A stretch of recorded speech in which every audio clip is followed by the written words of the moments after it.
नमस्कार। आज हम एक बहुत ही चर्चित किताब पर बात कर रहे हैं, रॉबर्ट कियोसाकी की रिच डैड पुअर डैड।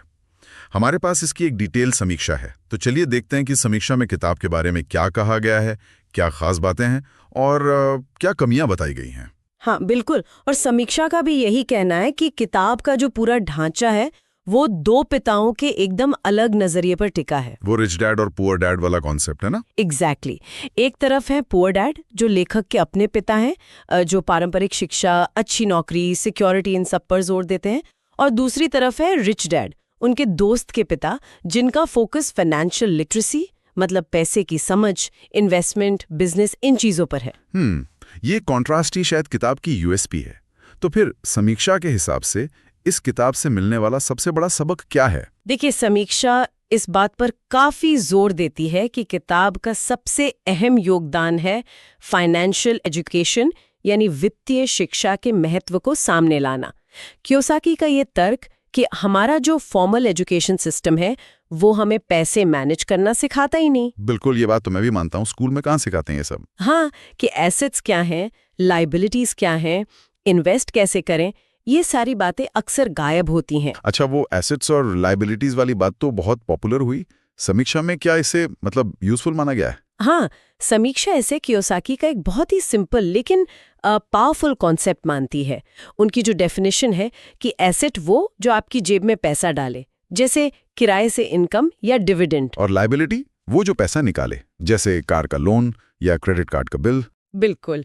और समीक्षा ये हाईलाइट करती है कि किताब का ये मैसेज कि अमीर लोग एसेट बनाने पे फोकस करते हैं जबकि बाकी लोग अक्सर लायबिलिटीज को ही एसेट समझ लेते हैं, ये कई लोगों के लिए आंखें खोलने वाला होता है। और इसी से जुड़ा वो आइडिया भी है कि पैसे के लिए काम मत करो, पैसा तुम्हारे लिए काम करे। समीक्षा इस पर क्या कहती है? समीक्षा इसे भी किताब का एक सेंट्रल आइडिया मानती है। ये जो पारंपरिक सोच है ना, हाँ, कि बस नौकरी करो, सैलरी लो। हाँ, वो रैट रेस जिसे कहते हैं। एग्जैक्टली उससे निकलकर पैसिव इनकम बनाने पे जोर देना। मतलब ऐसी इनकम जिसके लिए आपको लगातार खटना ना पड़े, जैसे आपके इन्वेस्टमेंट्स या बिजनेस से प्रॉफिट आ रहा हो। समीक्षा मानती है कि ये सोच एंटरप्रेन्योरशिप को मतलब उद्यमशीलता को बढ़ावा देती है। तो ये सिर्फ पैसों का हिसाब किताब नहीं बल्कि पूरा माइंडसेट शिफ्ट है ना?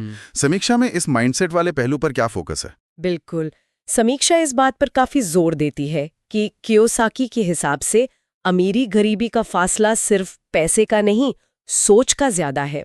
पैसे को लेकर डर, खासकर पैसा खोने का डर और उस डर से आगे बढ़कर सीखने की इच्छा, ये सब बहुत जरूरी है।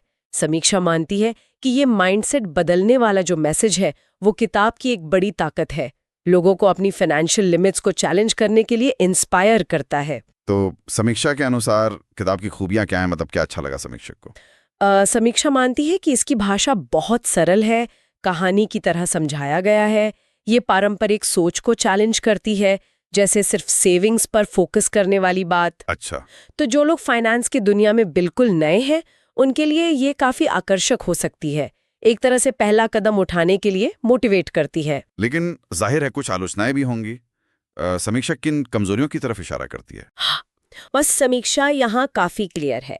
सबसे पहली और बड़ी आलोचना ये है कि किताब प्रेरणा तो खूब देती है लेकिन वो ठोस प्रैक्टिकल स्ट्रेटजी मतलब कैसे करें वो चीज कम है। अमीर बना तो कह दिया, पर रास्ता क्या है, खासकर अगर आपके पास शुरुआत में ज्यादा पैसा नहीं है? बिल्कुल, वो रोड मैप मिसिंग लगता है। जैसे रियल एस्टेट की बात तो करते हैं पर पहला इन्वेस्टमेंट कैसे करें, लोन वगैरह का क्या सीन है, इस पर ज्यादा डिटेल नहीं है। ये तो जरूरी पॉइंट। और क्या कमियां हैं? दूसरी बात, समीक्षा कहती है कि कुछ कहानियां, खासकर रिच डैड वाली, थोड़ी बढ़ा चढ़ाकर या शायद काल्पनिक सी लगती हैं। इससे किताब की क्रेडिबिलिटी पर थोड़ा सवाल उठता है। अच्छा। और तीसरी बात ये कि फाइनेंशियल मार्केट या कॉन्सेप्ट्स जो काफी जटिल होते हैं उनको शायद जरूरत से ज्यादा आसान करके दिखाया गया है और जोखिमों पर उतनी बात नहीं हुई है।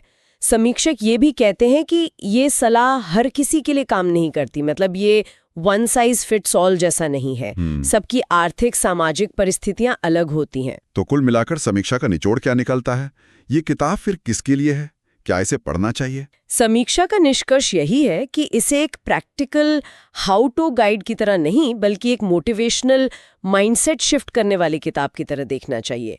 ये पैसे को देखने का आपका नजरिया बदल सकती है, आपको फाइनेंशियल लिटरेसी की तरफ पहला कदम बढ़ाने के लिए इंस्पायर कर सकती है। पर असली इन्वेस्टमेंट या बिजनेस के लिए और रिसर्च और सलाह की जरूरत पड़ेगी। बिल्कुल, ये फाइनेंशियल ज्ञान की यात्रा का शायद एक शुरुआती बिंदु है, आखिरी मंजिल नहीं।